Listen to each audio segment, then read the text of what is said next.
સુરતના સરથાણા નેચર પાર્કમાં પ્રાણી પ્રેમીઓ માટે આનંદના સમાચાર છે। Nahargarh biological park Jaipur zoo સાથે થયેલા પ્રાણી વિનિમય કાર્યક્રમ અંતર્ગત 2023માં લાવવામાં આવેલા ભારતીય વરુઓની ઇન્ડિયન વોલ્ફ જોડી જય અને પરી દ્વારા આ વર્ષે બીજી વાર સફળ પ્રજનન થયું છે।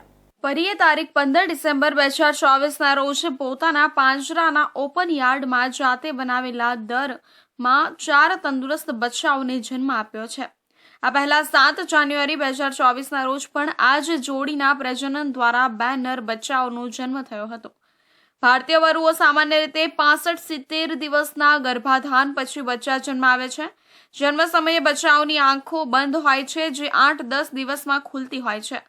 હાલમાં પરી બચ્ચાઓની પૂરતી કાળજી લેતી જોવા મળી રહી છે, જે વરુના કુદરતી સ્વભાવને દર્શાવે છે। આ નવા 4 બચ્ચાઓના જન્મ પછી સરથાણા નેચર પાર્કમાં વરુઓની કુલ સંખ્યા 9 થઈ ગઈ છે। જૂના કર્મચારીઓ અને વાઇલ્ડ લાઇફ ડિપાર્ટમેન્ટે માદા વરુ અને તેના બચ્ચાઓ માટે અનુકૂળ પરિસ્થિતિઓ અને કાળજી જાળવવાની ખાતરી આપી છે। સરથાણા નેચર પાર્ક ખાતે અગાઉ 2023ના વર્ષમાં આપણે Nahargarh biological park Jaipur zoo ખાતેથી એક વુલ્ફની જોડી મેળવવામાં આવેલી હતી। એની સામે નેચર પાર્ક ખાતેથી એક જળબિલાડીની જોડી આપવામાં આવી હતી અને બીજા 4 ઘડિયાળ તેઓ પાસેથી લેવામાં આવેલા હતા। વુલ્ફની જોડી જે મેળવવામાં આવેલી હતી તેમાં નરની ઉંમર અત્યારે 5 વર્ષની છે અને માદાની 4 વર્ષની છે।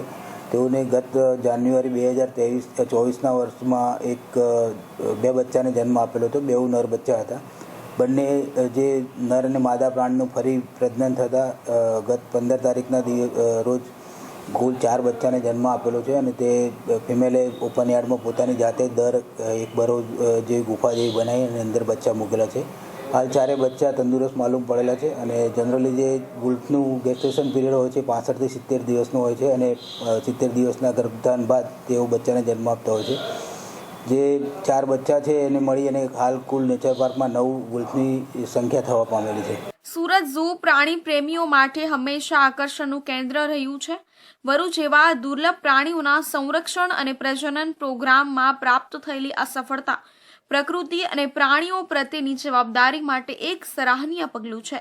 સરથાણા નેચર પાર્ક દ્વારા આ નવી સિદ્ધિ પ્રાણી સંગ્રહાલયના મહત્વને વધારશે અને પ્રાણી પ્રેમીઓ માટે વધુ આનંદની ક્ષણો લાવશે।